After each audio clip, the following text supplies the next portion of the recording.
Hey guys, how are you? Hope you're doing well.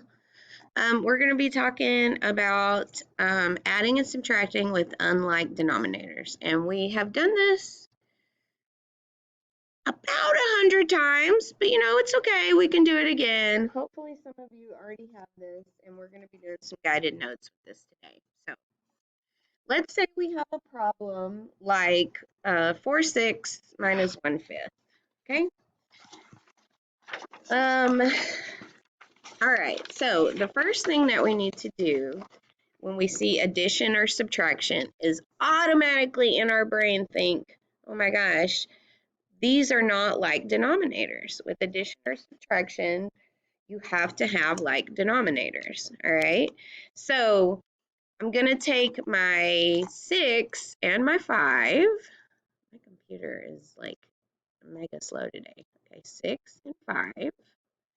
And I'm going to come over here. Well, maybe that's not the best place. Let's come over here. 6 and 5.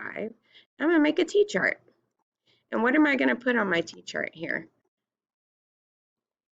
What is it? Right, multiples. So 6 is 6, 12, 18. What's next?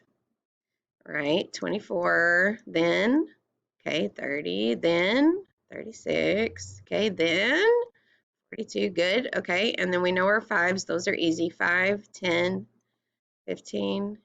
Ooh, that's a weird looking 15. 20, 25, 30, 35. Oh, I see it. Do you see it? I'm sorry, my handwriting is so messy.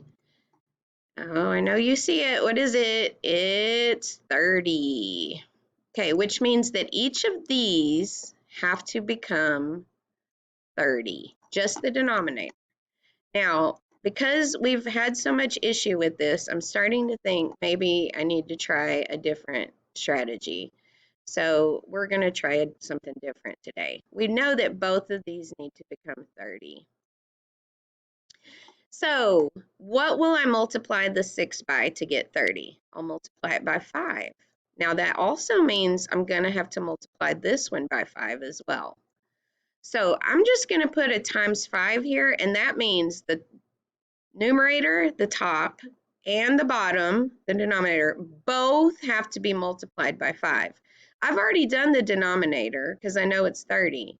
What will I have to multiply both of these by? By 6, right? So that means both of them. Now I've already done the denominator, so I only have to do the numerator now. So let's do that. 4 times what am I multiplying it by again? Times 5. What is that? 20. Good. What am I multiplying this side by? 6. So 1 times 6 is 6. Now I can subtract. Okay? So that's 14 over 30. All right. So let's move on here.